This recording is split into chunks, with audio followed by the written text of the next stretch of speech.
Hi, this is Micah. I am going to talk today about balance. I'm going to be posting a few blogs and some videos around some things that I have learned to be true. Since I'll be 40 in April, I just kind of want to share some stuff I've had to learn the hard way. And I have noticed on certain websites, they will post an article one day from one author talking about how balance is a fallacy, and then the next day a different author is saying how important balance is. So those are they're usually two very extreme opinions. So I'm going to say balance is relative. Like so many other topics, I don't think that balance is something that we can all just say, here are 5 steps to be more balanced, or here are blah, blah, blah, blah, blah, to tell you what to do with your life and how to live it and to feel better about yourself. I just don't agree with that particularly.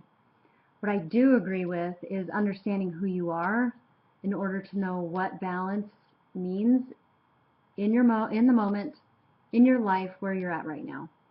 I have studied and now I instruct. I'm a Qigong instructor. I've worked with traditional Chinese bodywork methods, not just Qigong, but Shiatsu and acupressure, moxibustion.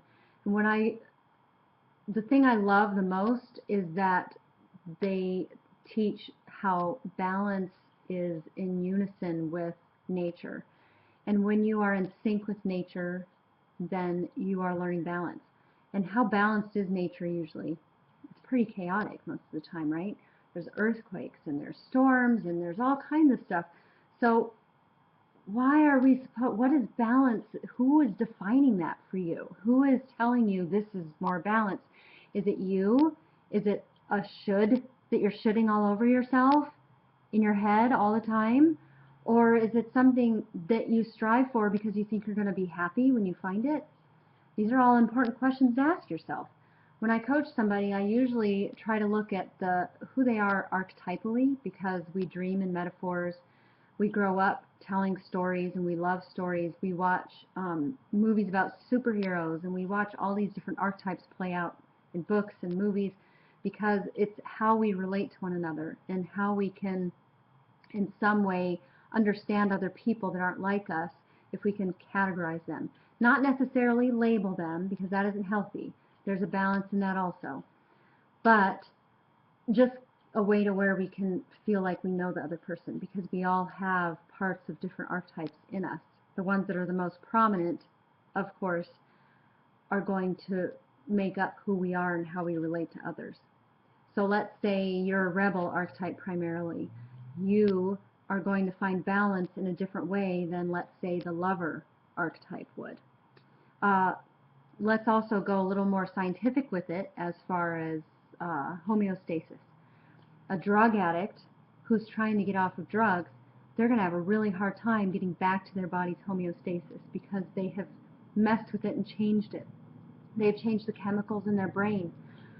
They've changed everything. So their homeostasis is never going to be the same as it was before they did drugs, ever. So they have to find an appropriate balance, a homeostasis, physically, spiritually, emotionally, psychologically.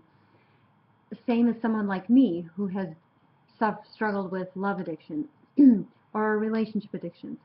So when those chemicals are released in the brain and you're constantly being inundated with them because you're getting the rush of new relationships or new love interests, and then you are no longer in that state, and then you feel like you're crashing because you're in one relationship and it's committed, and then you have to learn your own homeostasis because you're not getting the same chemical rush in your body that you used to when you were being unhealthy with your love life.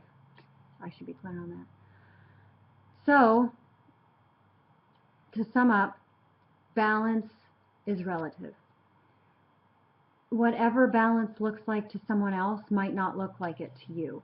You might be in a situation in your life where it's more appropriate for you to behave in a certain way, or to maybe look more imbalanced to other people because you've got to survive or you've got to get through something. And there are other times where you might need to pull back and take care of yourself in a different way that looks completely imbalanced on another end of a spectrum. Uh, it's up to you to determine what balance means for you, depending on the circumstances you're in, how you were raised, what your goals are, but not holding yourself accountable to this really intense, regimented idea of what balance is. Because the more you try to use balance as a goal, the more imbalanced you become, because you're so rigidly fixated on what that's supposed to mean for you and what that's supposed to look like. Being flexible, being able to adjust, like the Chinese say, adjust like the willow, and be like water when you're rushing over rocks.